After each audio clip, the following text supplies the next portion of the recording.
ونستعينه ونستغفره ونؤمن به ونتوكل عليه ونعوذ بالله من شرور أنفسنا ومن سيئات أعمالنا من يهده الله فلا مضل له ومن يضلل فلا هادي له ونشهد أن لا إله إلا الله وحده لا شريك له ونشهد أن سيدنا ومولانا وملجانا ومولانا محمد وعلى آله وأصحابه وأهل بيت أطهاره وأولياء أمته وعلينا معهم أجمعين. أما بعد فأعوذ بالله من الشيطان الرجيم. بسم الله الرحمن الرحيم. والعصر إن الإنسان لفي خسر إلا الذين آمنوا وعملوا الصالحات وتواصوا بالحق وتواصوا بالصبر. صدق الله العظيم وصدق رسوله النبي الأمين الكريم. استغفر الله ربي من كل ذنب واتوب إليه. اللهم صل وسلم وبارك على سيدنا محمد النور الذاتي والسر الساري في سائر الأسماء والصفات. اللهم اغفر لي واغفر لي ولا تكلني إلى اختياري. اللہ جل جلالہ وعظم شانہ واتم برہانہ وعز اسمہ کی بارگاہ میں ہم جتنا بھی اس بات پر شکر ادا کریں وہ کم ہوگا کہ رب کریم نے جمعۃ المبارک جو دنوں کا سردار ہے، جس کو رب کریم نے حضور صلی اللہ علیہ وسلم نے سید الایام کہا، سید الایام کہا. ہفتے میں 7 دن ہے اور 7 دنوں میں جمعے کا دن سارے دنوں کا کیا ہے؟ سردار ہے. اور ایک روایت میں اسی جمعہ کے دن کو عید کا دن بھی کہا. کس کا دن؟ عید کا دن بھی کہا. اور جمعہ کا مطلب ہی جمع ہونا ہے. کیا ہونا ہے؟ جمع ہونا ہے کہ لوگ اجتماعی عبادت کرتے ہیں، ملتے ہیں، ایک دوسرے کے حال احوال پوچھتے ہیں، دل خوش ہوتا ہے، دل سکون میں آتا ہے. تو اسی اعتبار سے اس کو عید بھی کہہ دیتے ہیں. اور سید الایام اس اعتبار سے کہتے ہیں کہ اس میں ایک اجتماعی عبادت کی جاتی ہے، اس نسبت سے اس کو کیا کہتے ہیں؟ یوم الجمعہ.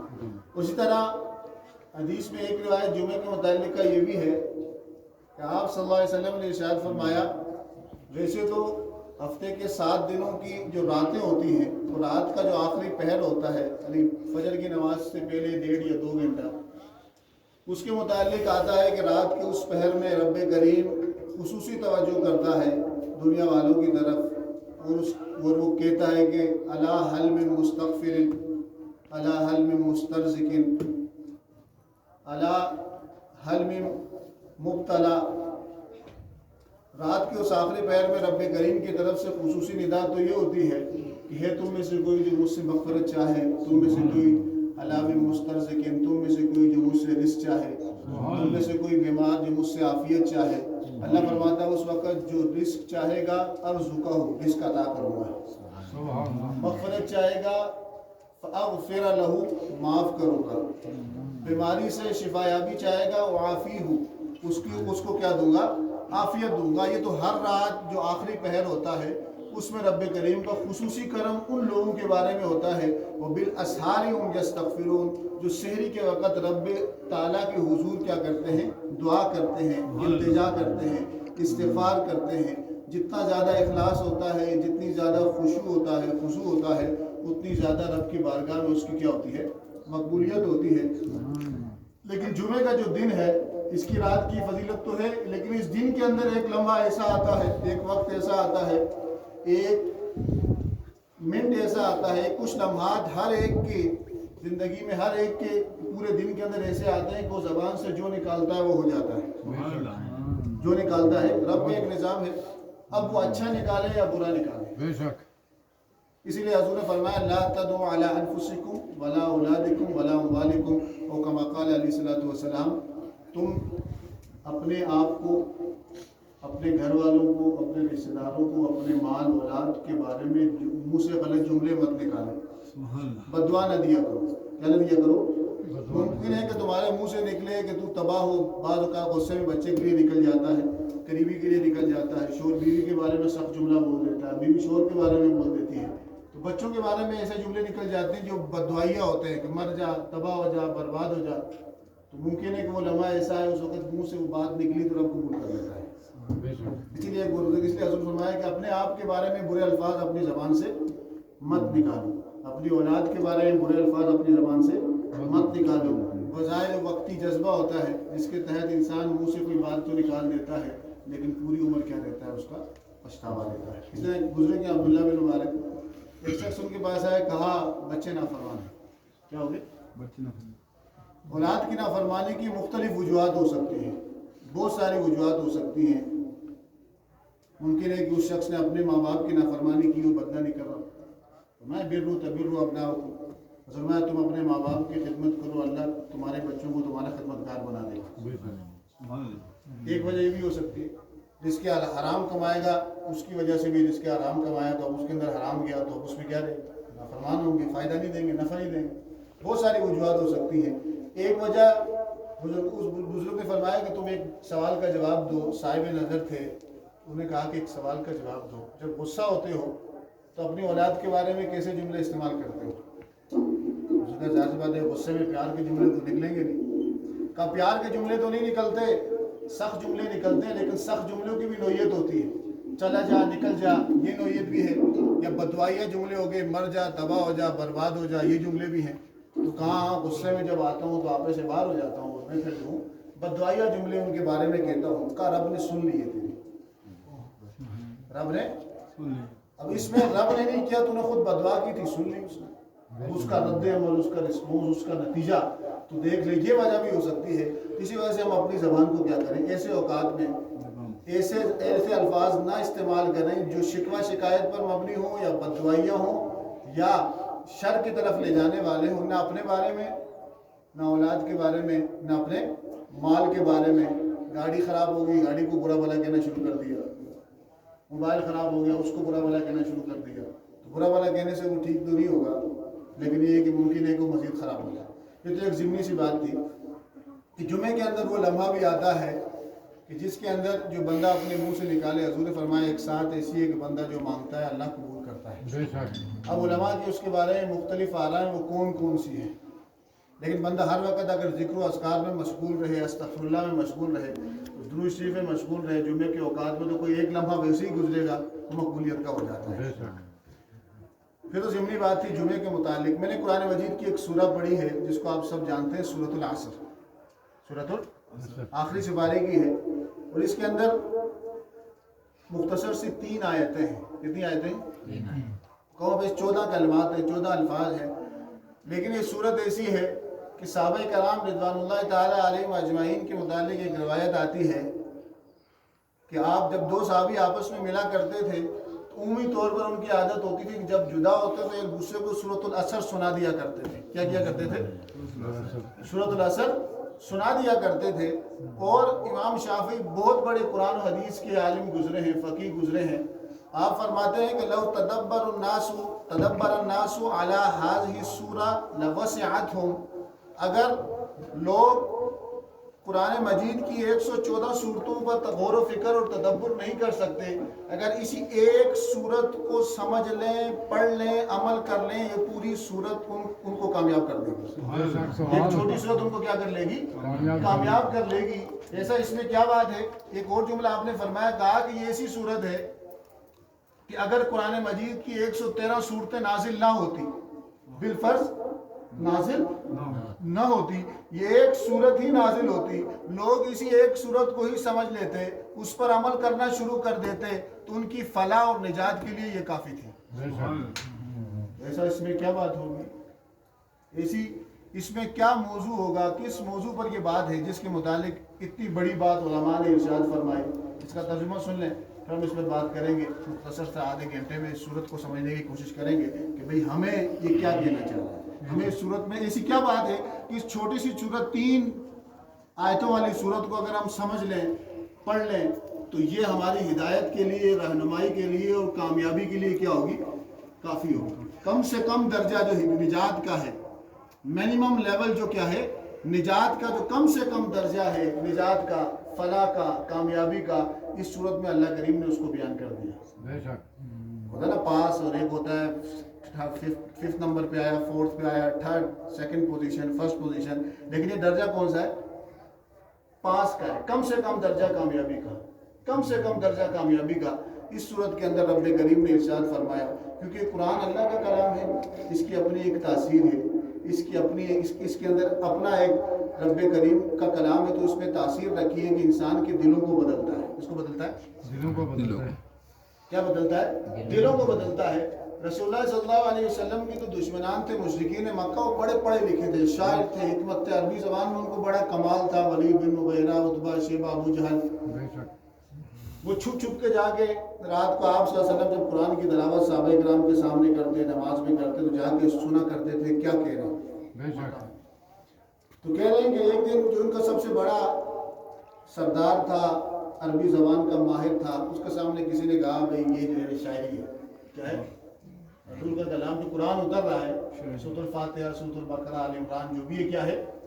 شاعری ہے، شاعروں کی طرح ایک کمال کلام ہے، ایک تخیلاتی باتیں ہیں، ایک ایسی باتیں جو خیال کو وسعت دیتی ہیں۔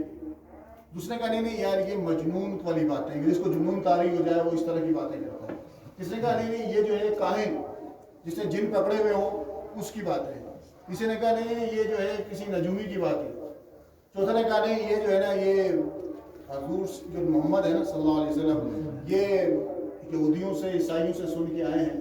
اس نے کہا یہ کوئی بات ہے، میں جا کے خود سن لیتا ہوں، ہماری زبان ہے، عربی زبان کا میں ماہر ہوں، شاعر ہوں، فصاحت و بلاغت عربی ادب کا میں ماہر ہوں، میں عربی زبان کی ساری اصناف کے بارے میں جانتا ہوں کہ شاعری ہے کہ نہیں، کہانت ہے کہ نہیں، نثر ہے یا نظم ہے، نثر کے اندر جتنے بھی اصناف ہیں، انواع ہیں، ان کو میں جانتا ہوں، نظم یا شاعری کے اندر جتنی قسم کی شاعری ہوتی ہے میں ان سب کو جانتا ہوں، پتہ چل جائے گا۔ تم میں سے کسی نے کہا شاعر، کسی نے کہا مجنون، کسی نے کہا کاہن، کسی نے کیا کہا، کسی نے کچھ کہا۔ چلو میں جا کے آج رات کو کیا کرتا ہوں، سنتا ہوں۔ میں اس زبان کا ماہر بھی ہوں، اس زبان کو جانتا بھی ہوں، میں اہل زبان بھی ہوں، میں اس زبان کے اسرار و رموز سے واقف بھی ہوں، اس زبان کی گہرائی سے بھی واقف ہوں۔ ادھر رات کو وہ گیا، سنتا رہا سنتا رہا سنتا رہا۔ کہتے ہیں سن کے اس کا دل چاہ رہا ہے کہ اور سن، حضور پڑھ رہے ہیں، وہ سنتا جا رہا ہے سنتا جا رہا ہے۔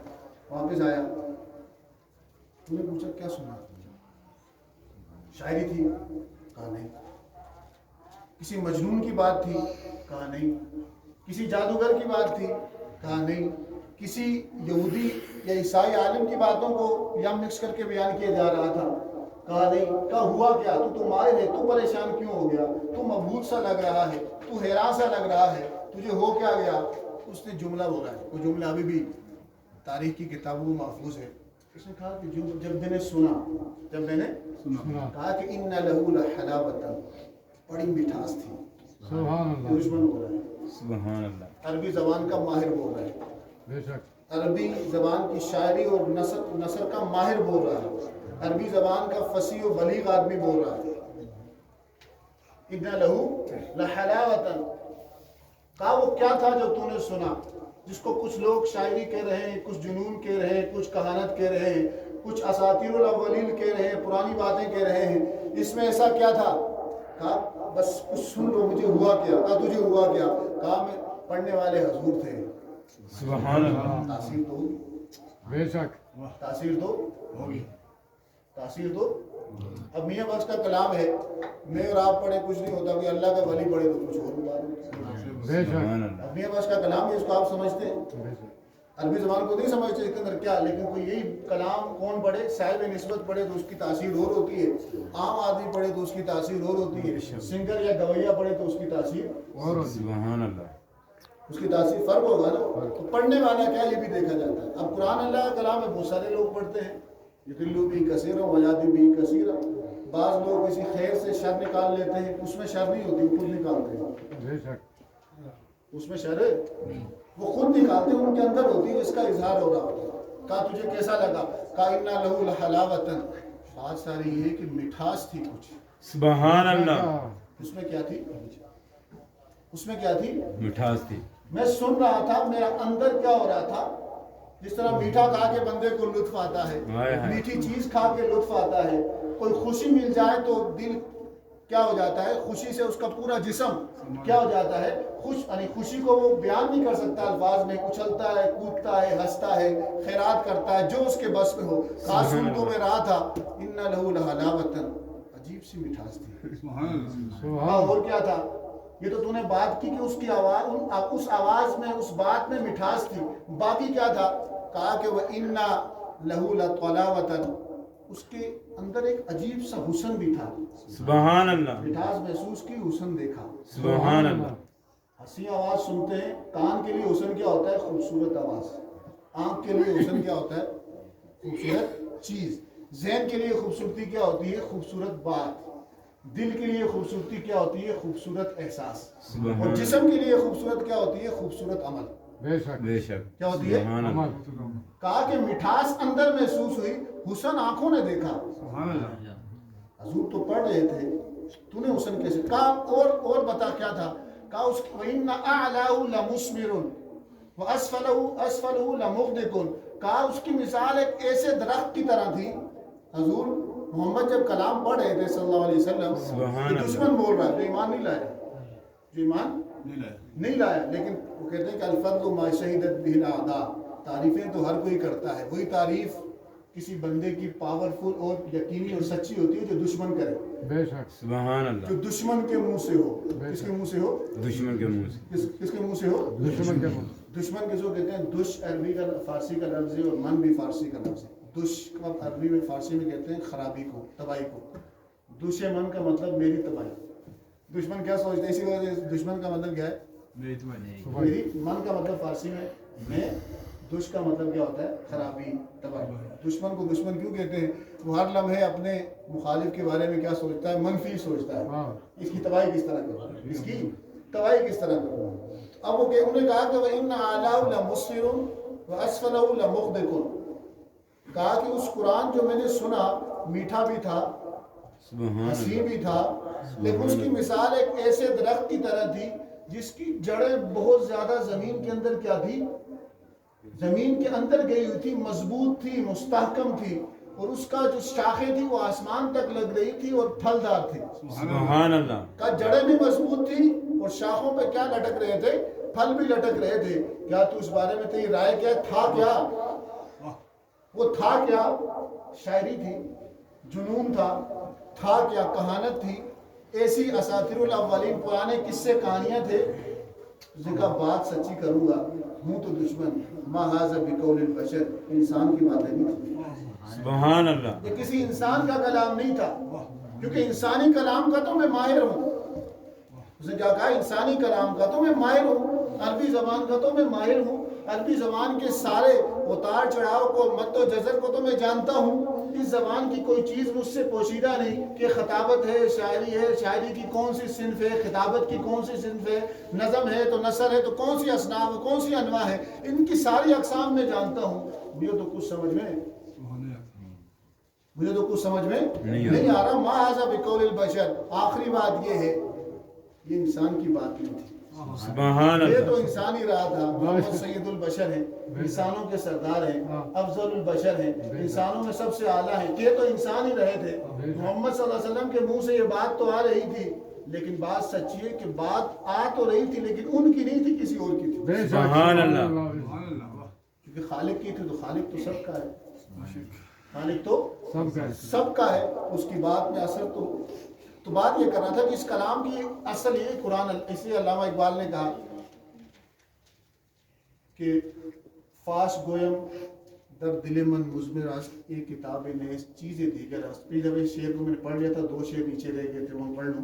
کہا میں ایک بات کلیئر کر دوں، اس کو عام کتاب نہیں سمجھنا. عام کتاب کا مطلب لکھی ہوئی چیز. آپ ریاضی کی کتاب اٹھائیں، اس میں ریاضی کی باتیں لکھی ہوگی، سائنس میں سائنس کی، فزکس میں فزکس کی، سوشالوجی میں سوشالوجی کی، اردو کے اندر اردو پڑھیں گے تو اردو کی. آپ جتنی برانچز لے لیں، زولوجی، بوٹنی، ان میں ہر اس موضوع کے متعلق بات لکھا ہوگا. بھائی اس موضوع کے متعلق کی باتیں ہوں گی، اور کچھ باتیں نہیں ہوں. انجینئرنگ والا انجینئرنگ پڑھتا ہے، میڈیکل والا میڈیکل پڑھتا ہے، فلکیات والا فلکیات پڑھتا ہے، نفسیات والا نفسیات پڑھتا ہے، علم تاریخ والا تاریخ پڑھتا ہے. وہ الگ الگ موضوع پہ. ایسا نہیں ہو سکتا کہ ایک ہی کتاب میں سب کچھ ہو. اگر سب کچھ ہے بھی تو پورا اور کامل نہیں. اس کو کتاب نہیں سمجھنا.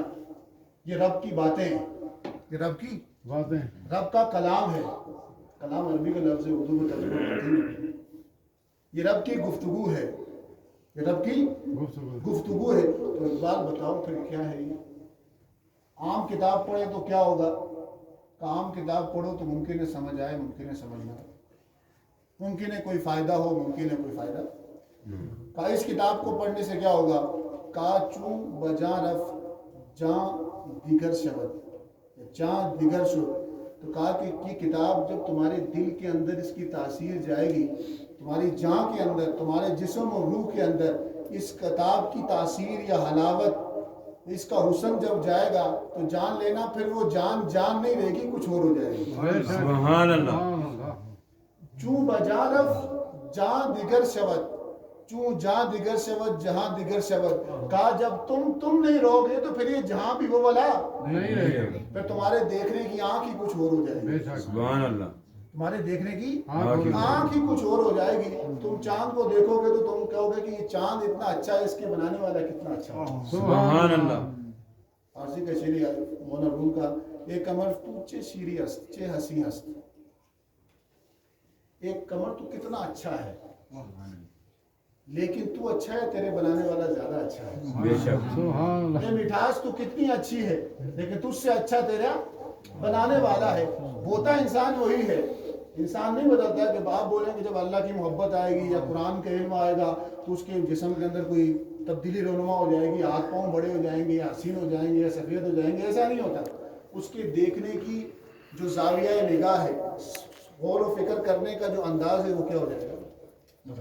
بدل جائے گا۔ پہلے وہ صرف اپنی اپنی کرتا تھا کہ میں ہی ہوں، تو جو سمجھ جائے پھر اس کے سامنے حقیقت کھلے گی کہ میں نہیں ہوں، میری حیثیت کیا ہے، مجھ سے پہلے کتنے آئے اور گئے، باقی کون سی ذات ہے؟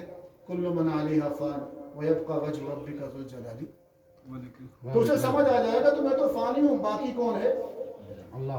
وما عندکم ینفد وما عند اللہ باق، جو تمہارے پاس جو کچھ بھی ہے، مال دولت عمر، جو کچھ بھی ہے تمہارے پاس وہ ختم ہونے والا ہے، جو رب کے پاس ہے وہ کیا ہے؟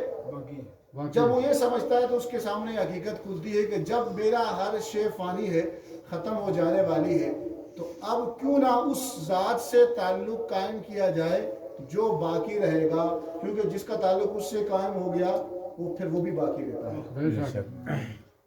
پھر وہ اپنے بارے میں پہلے اس کا سوچنے کا اینگل یہ ہوتا تھا کہ پہلے میں، پھر دوسرا، پھر کوئی اور، پھر کوئی، یہ اس کا پہلے انسان وہی ہوتا ہے، اس کی ترجیحات بدل جاتی ہے علم آنے کے بعد، حضوروں کی صحبت کے بعد۔ پہلے وہ اپنے بارے میں سوچتا ہے، پھر دوسروں کے بارے میں، پھر رب تیسرے درجے پر ہوتا ہے۔ لیکن جب قرآن کا انقلاب آتا ہے تو صحابہ کی آپ زندگی دیکھ لیں تو پہلے رب کے بارے میں، پھر خلق کے بارے میں، پھر اپنے بارے میں، بے شک، بے شک، یعنی خود مخلوق اور خالق، یہ انسان جو بھی پیدا ہوتا ہے اس کی سوچ اس دنیا میں یہ بنتی ہے، پہلے میں خود، پھر خلق یعنی مخلوق، پھر خالق۔ لیکن جب دین کا علم اسے آتا ہے، علم اس کی بات کرو علم جو تبدیلی لائے، حضور نے فرمایا کہ علم نافع اللہ کا سوال، علم نافع کا سوال کرو۔ علم تو بہت سارے ہیں، اس علم کا سوال کرو جو نفع دے۔ بے شک، علم سارے اللہ کے کس کے ہیں؟ اللہ کے۔ اللہ کی عطا کردہ ہے، اللہ کی عطا کردہ ہے۔ تو پھر بات یہ کر رہا تھا، بات ختم کروں، سورۃ العصر پر بات کر رہے تھے کہ چھوٹی سی سورت ہے، اس کو ہم آج سمجھتے ہیں، ترجمہ سن لیں، مختصر تشریح سن لیں۔ کامیابی کا، فلاح کا، نجات کا، اللہ کے ساتھ تعلق کا، اپنے کردار سازی کا، پرسنالٹی ڈیولپمنٹ کا، اپنی شخصیت سازی کا، کم سے کم درجہ، رب ہم سے کیا چاہتا ہے، اس کی ڈیمانڈ کیا ہے، آج نہیں تو کل، سوچنا تو ہم نے ہے۔ خوشی میں نہیں سوچتے تو غمی میں ضرور سوچیں گے، بے شک، صحت میں نہیں سوچتے تو مرض میں ضرور سوچیں گے، بیماری میں سوچیں گے تو ضرور، جوانی میں نہیں سوچا تو بڑھاپے میں ضرور سوچیں گے، سوچیں گے تو صحیح بھئی میں کیا کروں، اللہ تعالیٰ میں نے بہت خرابیاں کی۔ انسان سوچتا ہے، کچھ لمحات وہ غفلت میں آ جاتا ہے لیکن اس کو سوچنے پر مجبور ہے، چاہے زندگی کے آخری لمحوں میں سوچے، وہ اللہ کا اس پر فضل ہوتا ہے، توفیق اسے ہوتی ہے کہ جو پہلے ہی سوچ لے، بے شک، اپنی زندگی کے ابتدائی دنوں میں ہی اپنے زندگی کے معاملات کو دیکھ لے کہ کیا اچھا ہے کیا برا ہے، کیونکہ انسان کی برائی اس کی نسلوں تک جاتی ہے جس طرح اچھائی جاتی ہے۔ تو بات یہ کر رہا تھا، سورۃ العصر کا ہم ترجمہ پڑھتے ہیں، مختصر سے اس کی وضاحت کرتا ہوں۔ رب کریم نے ارشاد فرمایا والعصر، وقت کی قسم، کس کی قسم؟ وقت کی، کس کی قسم؟ کس کی قسم؟ وقت کی، رب کریم جب قسم کسی چیز کی، سب اللہ تعالیٰ نے پیدا کی ہے، لیکن جب کسی چیز کی اللہ تعالیٰ قسم کھائے تو اس کی دو وجہ ہوتی ہیں قرآن میں۔ کتنی بجے؟ 2 کتنی بجے؟ 2 بجے. یا تو اس چیز میں اللہ تعالیٰ نے کوئی نفع رکھا ہوا ہوتا ہے، جس طرح والتین والزیتون، انجیر کی، زیتون کی قسم، والفجر صبح کی قسم، والشمس والضحیٰ سورج کی قسم، والقمر اذا تلاہا چاند کی قسم، والنہار اذا جلاہا دن کی قسم، واللیل اذا یغشاہا رات کی قسم، والسماء وما بناہا آسمان کی قسم، والارض وما طحاہا زمین کی قسم. اس کے بعد اللہ نے کہا ونفس وما سواہا تمہاری بھی قسم. سبحان اللہ. ونفس وما سواہا تمہارے نفس کی قسم اور جس نے تمہیں بنایا ہے اس کی قسم، یعنی میری بھی قسم. اللہ نے ساری کی سورۃ الشمس ہے، میں اس پہ آ رہا ہوں. والعصر وقت کی قسم. کس کی؟ قرآن مجید میں 2 صورتیں، ایک سورۃ العصر ایک سورۃ الدہر. اللہ تعالی انسان حین من الدہر لم یکن شیئا مذکورا. دہر کا مطلب بھی وقت یا زمان ہوتا ہے، عصر کا مطلب بھی وقت اور زمان ہوتا ہے، لیکن عصر اس وقت کو کہتے ہیں جو تسلسل کے ساتھ تیزی کے ساتھ گزر رہا ہو. اس کے ساتھ تیزی کے ساتھ انسان کی پوری زندگی آپ کسی سے بھی پوچھیں تم اتنی محنت کیوں کر رہے ہو، وہ کہے گا اپنا مستقبل اچھا کرنے کے لیے. مستقبل کیا ہے؟ وقت. زندگی کس کا نام ہے؟ جب اس دنیا میں مجھے وقت ملا. موت کس کا نام ہے؟ جب وقت کیا ہو جائے گا، ختم ہو جائے. ماضی حال استقبال زمانہ یہ وقت ہے. جوانی بڑھاپا لڑکپن ادھیڑ پن جو بھی عمر ہے بچے کی، بچپن، یہ سارا کیا ہے؟ وقت ہے. آپ خوش ہیں تو خوشی کس میں ہوگی؟ وقت میں. غم زدہ ہے تو کس میں ہوگی؟ غم میں. مالدار ہے تو مالدار کس میں ہوں گے؟ وقت میں. غریب ہیں تو کس میں ہوں گے؟ انسان سارا کس کا ہے؟ کسی گرد گھوم رہا ہے. کہا والعصر ہر ایک اس کو جانتا ہے. 2 چیزیں ہوتی ہیں اللہ تعالیٰ جب قسم کھائے، یا تو اس میں نفع رکھا ہوتا ہے جس طرح مختلف پھلوں کی قسم کھائے، جگہوں کی قسم کھائے، یا اس کی کسی چیز کی اہمیت اللہ بتانا چاہتا ہے. کیا بتانا چاہتا ہے؟ والعصر اہمیت بتانا چاہتا ہے کہ تم اسی کا تو نام ہو. تم کیا ہو؟ وقت. تمہاری زندگی کیا ہے؟ وقت. تمہاری ابتدا کیا ہے؟ وقت کا شروع ہونا. انتہا کیا ہے؟ وقت کا والعصر. قسم کس کی؟ یہ بچے کے لیے بھی ہے، بڑے کے لیے بھی ہے، جوان کے لیے بھی ہے، بوڑھے کے لیے بھی ہے، مالدار کے لیے بھی ہے، غریب کے لیے بھی ہے، صحت مند کے لیے بھی ہے، مریض کے لیے بھی ہے، سب کے لیے. کوئی یہ نہیں کر سکتا کہ مجھے وقت کی ضرورت نہیں. سب کو وقت کی ضرورت ہے. کا والعصر اس کا تم انکار کر سکتے ہو؟ وقت کا. زندگی کس کا نام ہے؟ ہنسی خوشی کس کا نام ہے؟ وقت. کسی وقت خوشی. کا والعصر کیا مطلب، کیا ترجمہ اس کا؟ وقت کی قسم. کس کا قسم؟ یا عربی کے اندر عصر کا مطلب ہوتا ہے جب سورج کیا ہوگا. عصر کے وقت کی قسم اس وجہ سے کھائی. ایک کی تشریح یہ بھی ہے کہ غروب جب سورج ہو رہا ہوتا ہے وہ اصل میں اشارہ ہوتا ہے موت کی طرف. خدا جب سورج نکلتا ہے اس پہ دیکھا ہوگا، سورج نکلتے ہیں مشرق سے، اس طرح اس کی روشنی ہلکی ہوتی ہے تیز ہوتی بالکل زوال کے وقت بالکل تیز ہو جاتی ہے. اس کی جوانی ہے. پھر زوال سے جب زور کا وقت شروع ہوتا ہے اس کی روشنی کم ہونا شروع ہو جاتی ہے. یہ اس کا ادھیڑ پن ہے.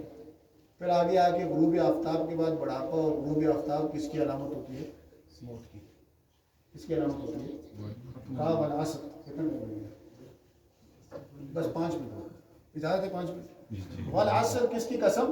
وقت کی قسم. رب فرماتا ہے ان الانسان بے شک سارے انسان لفی خسر خسارے میں، نقصان میں ہے. انسان کس میں ہے؟ خسارے میں نقصان. جو چیز اس کے پاس ہے وہ گھٹ رہی ہے، چاہے اس کی عمر ہو، چاہے اس کا جسم ہو، چاہے اس کا مال ہو. مال ہوگا تو خرچ کرنا پڑے گا، عمر ہے تو ویسے ہی وہ گھٹتی رہتی ہے. اس پر اختیار نہیں. جسم کے اعضاء ہیں تو وہ بھی وقت کے ساتھ ساتھ اپنا کام اس طرح نہیں کر سکتے. جسم کے بال، سر اور داڑھی کے بال کالے ہیں تو آگے جا کے کیا ہو جائے گا؟ سفید. تبدیلی میں ہے. ان الانسان لفی خسر. انسان اصلاً تو نقصان میں ہی ہے اگر وہ سدھرے نہ، اگر وہ سوچے نہ. انسان تو خسارے میں ہی ہے، لیکن اللہ فرماتا ہے وہ انسان جس میں 4 باتیں ہوں گی وہ کامیاب رہے گا. کیا رہے گا؟ اور وقت اس کا ساتھی ہوگا. وہ وقت اس کے لیے نفع کا باعث ہوگا، جس کے اللہ نے کیا کھائی؟ قسم کھائی. اور قسم کھانے کے بعد ایک بات کی جواب قسم. اللہ فرماتا ہے ان الانسان لفی خسر.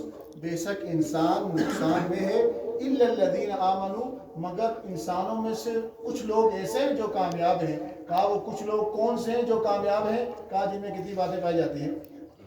کتنی باتیں پائی جاتی ہیں؟ 4 باتیں پائی جاتی ہیں. الا الذین آمنوا جو ایمان لائے، بے شک جنہوں نے اپنے آپ کو، اپنی حقیقت کو، اپنے مقصد زندگی کو، اپنے خالق کو، مالک کو، رازق کو اور اس کی تعلیمات کو مان لیا. بے شک امنو مان لیا تو امن میں ہو گئے. اس میں ہو گئے، امن میں ہوگی. اس میں ہو گئے، امن میں ہو گئے. پھر کیا کیا؟ ماننے کے بعد وعملوا الصالحات اپنی زندگی کو تبدیل کر لیا، نیکی کرنے کی کوشش کر لی، اچھے کام کرنے کی کوشش کی. جب اچھے کام کرنے کی کوشش بھی کی تو پھر کیا کیا؟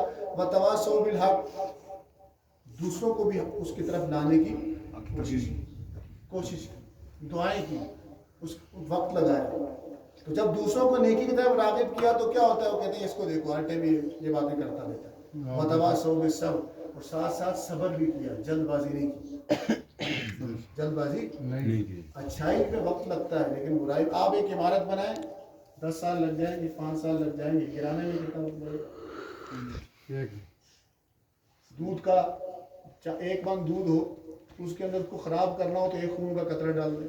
بس صاف پانی ہو 1 پیشاب کا قطرہ کوئی ڈال دے وہ سارا کیا ہو جائے گا؟ خرابی فوراً آتی ہے، نظر بھی آتی ہے.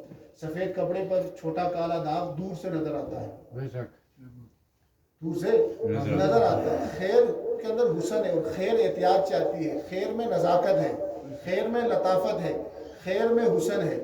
شر میں کوئی حسن نہیں، اس کا کام ہی کیا کرنا ہے؟ خراب کرنا ہے کردار کو. اس طرح انسان بہت نیک ہو، بہت نیک ہو، ایک اس سے غلطی ہو جائے رب تو معاف کر لیتا ہے، مخلوق معاف نہیں کرتی اس کو. بے شک او اس نے وہ کیا تھا بے شک 10 سال پرانے گناہ کر لیا، معافی مانگ لی، تیرا لیا.